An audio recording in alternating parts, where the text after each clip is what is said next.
آیت کی ابتدا کے اندر اثبات علم ہے، آیت کے آخر میں نفی علم ہے. نفی علم نہیں ہے، نفی عقل ہے. لو کانوا یعلمون کا معنی لو کانوا یعقلون، کاش کی عقل ہوتے. علم ہے لیکن عقل نہیں ہے، اور جب عقل نہیں ہے تو سمجھو علم بھی نہیں ہے. اس لیے فارسی والے اور ہمارے بلوچ لوگ بھی کہتے ہیں یک من علم را 10 من عقل باید، ایک علم کے لیے 10 من عقل چاہیے. یک من علم را 10 من عقل باید. تو خلاصہ یہ نکلا بدایت آیت، ابتدائی آیت کے اندر اثبات علم ان کے لیے، اور آخر میں اللہ آپ کا بھلا کرے کیا ہے؟ نفی علم ہے. تو نفی علم نفی عقل ہے کہ عقل ہی نہیں ہے ان کے پاس. حضرت اقدس شیخ الاسلام ابن تیمیہ اور ابن قیم رحمۃ اللہ علیہ ان کے شاگرد حضرت شیخ الاسلام ابن تیمیہ اور ان کے شاگرد ابن قیم کے بارے میں لوگوں نے یہ بھی گستاخی کر دی. فرمایا کہ لوگ کہتے ہیں کہ کان علمہما اکثر من عقلہما، ان کا علم ان کی عقل سے زیادہ تھا، عقل نہیں تھی ان کے پاس. سمجھے؟ یہ تحفۃ العلماء وغیرہ میں حضرت اقدس حکیم الامت اشرف علی تھانوی رحمۃ اللہ علیہ نقل کر دیا. یہ کسی اور کا، حضرت اقدس کا بھی مقولہ نہیں ہے، حضرت نے بھی نقل کر دیا، میں بھی نقل کر رہا ہوں. اللہ کی پناہ مانگتے ہیں، سمجھے؟ اللہ کی پناہ مانگتے ہیں، سمجھے؟ بڑے لوگ تھے مول صاحب، تفردات علماء کے ہوتے ہیں لیکن یہ کہ بہت بڑے لوگ تھے. شیخ الاسلام ابن قیم رحمۃ اللہ علیہ فرماتے ہیں میں نے کہا اپنے استاد جی کو دیکھ لوں کہ استاد جی کے معمولات کیا ہیں. چھپ گیا میں، آدھی رات کو اٹھا کے مسجد کے اندر جا کر کے رونا پیٹنا شروع کر دیا. تہجد پڑھتے رہے، میں چھپا، آپ کی نماز میں نے دیکھی. فجر کی نماز پڑھی، فجر کی نماز کے بعد پھر تلاوت میں لگے اور سورج طلوع ہو گیا.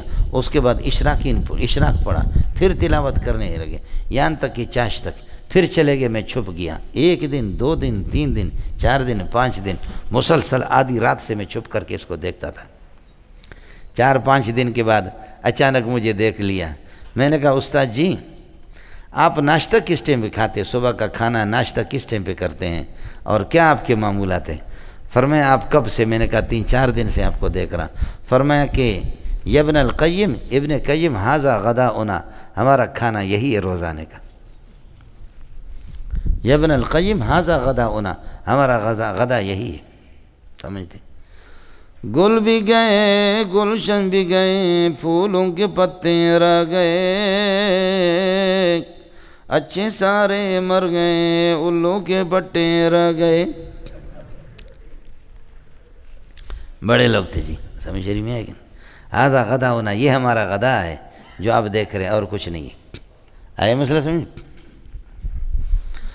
خدا بندہ مرا یا دست اوقات باخوبان،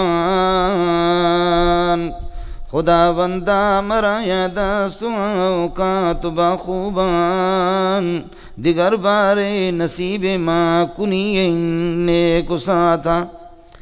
اے اللہ حسینوں کی وہ گھڑیاں ہمیں یاد ہے، کاش کہ یہ گھڑیاں دوبارہ ہمیں نصیب کر دے. بڑے لوگ ہوتے ہیں، بعض لوگ جنہوں نے عبادت کا مزہ چکھا ہے، قرآن و سنت کا مزہ چکھا ہے، ان کا ذائقہ ہی الگ ہے. مولانا مزید ویڈیوز کے لیے آپ ہمارے فیس بک پیج کو لائک کریں اور ساتھ ہی ہمارے یوٹیوب چینل کو بھی سبسکرائب کریں تاکہ کسی بھی ناگہانی کی صورت میں آپ کو ہماری ویڈیوز بر وقت مل سکے.